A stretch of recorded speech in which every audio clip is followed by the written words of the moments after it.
যেহেতু পঞ্চায়ত নিৰ্বাচন ঘোষণা হৈছে আৰু তাৰ পাছতে দেখা গৈছে যে বিভিন্ন নেতা পালি নেতাই ভৰি পৰিছে গাঁৱে ভূঞে আৰু সেই সংক্ৰান্তত আমি আহি উপস্থিত হৈছিলোঁ ৮ নম্বৰ বগৰীগুৰি গাঁও পঞ্চায়তত আৰু ইয়াত ৯ নম্বৰ খণ্ডত উপস্থিত আছোঁ আৰু দেখা গৈছে যে এতিয়া বিভিন্ন সমস্যা মোৰ কেমেৰা অতিথি দেখুৱাব কেনেধৰণৰ এক বিধ্বস্ত পথ তাৰ ওপৰত এটা কালভাৰ্ট আছে যিটো কালভাৰ্ট বছৰ বছৰ ধৰি এনেধৰণে কিন্তু মেৰামতি কৰা নাই আৰু এনেধৰণে পৰিত্যক্ত অৱস্থাত আছে আৰু ইয়াৰ স্থানীয় লোকসকলে কিন্তু বিভিন্ন সমস্যাৰ সন্মুখীন হৈ আছে যেহেতু এই পথটো বৰপেটা ৰোডলৈ সংযোগ হয় আৰু এই অঞ্চলৰ মানুহ কি অৱস্থাত আছে কেনেধৰণৰ সমস্যাৰ সন্মুখীন হৈছে সেই মোৰ কেমেৰা অতিথি দেখুৱাই আছে যেহেতু দেখা গৈছে যে পঞ্চায়ত নিৰ্বাচন সমাগত আৰু এই সময়ত বিভিন্ন পালি নেতাই আহি ইয়াত আহি উপস্থিত হ'ব আৰু ভোট বিচাৰিব কিন্তু ভোট বিচৰাৰ পাছত তেওঁলোকৰ ওপৰত তেওঁলোকক কেনেধৰণে ব্যৱহাৰ কৰে সেয়া মই জানিবলৈ এগৰাকী ব্যক্তিৰ পৰা কিছু কথা জানিবলৈ চেষ্টা কৰিম পঞ্চায়ত নিৰ্বাচন আহিছে তো কিন্তু কি আপোনালোক আমি তো ভোট দিওঁ তাহন ভোট খোঁজে আহি কৈ ৰাস্তা বনাই দিম কালভাৰ দিম আমাক একো নেদেয় মোক খালি আৰু প্ৰলোভন দি ৰাখি দেয় আৰু ভোটেৰ সময় কয় ভোটটো দিয়ক আমি বনাই দিম ৰাস্তা বনাই দিম কালভাৰ দিম তে মই এমএলএকো বহুতবাৰ কৈছোঁ এমএলএ কৈছে হ'ব এতিয়াও লগিন হোৱা নাই এতিয়া মই হিমন্ত ছাৰক কৈছোঁ আমাৰ অসমৰ মুখ্যমন্ত্ৰী ডাঙৰীয়া সি যদি মোক কৰি দিয়ে মই বিৰাট ভাল পাওঁ সন্মুখত দেখা গৈছে যে সন্মুখত এখন বিদ্যালয় আৰু অংগনবাড়ী কেন্দ্ৰ আছে সৰু সৰু কণ ছাত্ৰ ছাত্ৰীসকল এই পথেদি আহে আৰু বাৰিষা আহিছে কি ক'ব বাৰিষা আহিলে আমাৰ বিৰাট অসুবিধা হয় ৰাস্তা ঘাট আমাৰ নাইকিয়া হৈছে আৰু ৰাস্তাত পানী উঠে আৰু কালভাৰটো নাইয়ে কালভাৰটো ভাঙি গেছে এতিয়া আমি আর কি করব আমি যোগাযোগ বিচ্ছিন্ন হয়েছে মোর সেইটো যদি সরকারে করে দেয় আমার হিমন্ত ছাৰে তেনেহ'লে মই ভাল পাম বিৰাট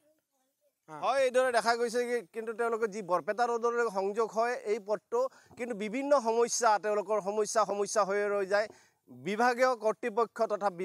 স্থানীয় এমএলএ মনোৰঞ্জন তালুকদাৰকৈ বিভিন্ন সময়ত তেওঁলোকে আবেদন কৰিছিল কিন্তু তেওঁলোকক খালি আভুৱা বাঢ়ি আছে এই ক্ষেত্ৰত এগৰাকী স্থানীয় যুৱক আছে তেখেতৰ পৰা জানিবলৈ চাইছোঁ কেনেধৰণৰ সমস্যা হ'ল মানে বাৰিষা আহিলে আমাৰ স্কুলৰ মানে বহুত প্ৰব্লেম হয় ইয়াতে পানী উঠি যায় বাৰিষাৰ কাৰণে আৰু আপোনালোকে চাই আছে মনোৰঞ্জন ছাৰে তালুকদাৰ বহুতবাৰ কৈছে কোৱাৰ পিছতো মানে ৰাস্তা ঘাট কোনো ধৰণৰ এতিয়ালৈকে কোনো ধৰণৰ উদ্যোগ লোৱা নাই ছাৰে খুব বহুত বেয়া লাগিছে বৰ অসুবিধা হয় ইয়াৰ আমাৰ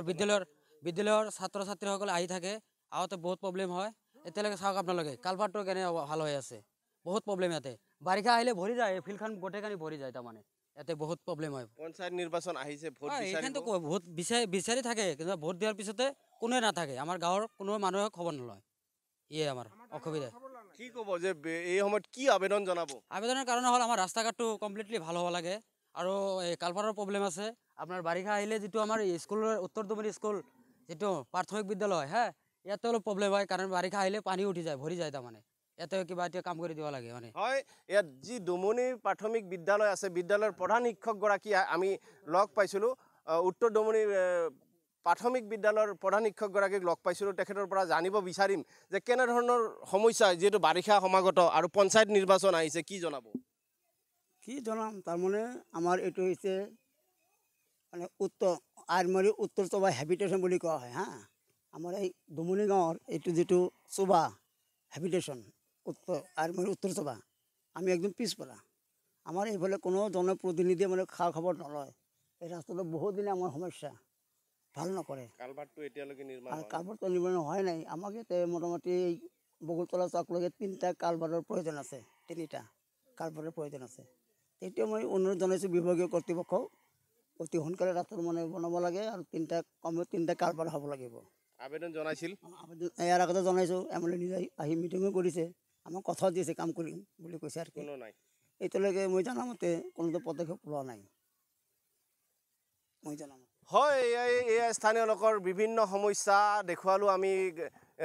NKTVৰ দৰ্শকক আৰু দেখা গৈছে যে এনেধৰণৰ সমস্যা তেওঁলোকৰ সমস্যা হৈ যায় আৰু বিভিন্ন সময়ত তেওঁলোকে ভোটৰ সময়ত কিন্তু ভোট ভিক্ষা কৰে তাৰ পাছতো কোনো কাণ সাৰ নাই এই প্ৰতিবেদন লৈ মই বৰপেটা ৰোডৰ পৰা অঞ্জন জ্যোতি নাথ NKTV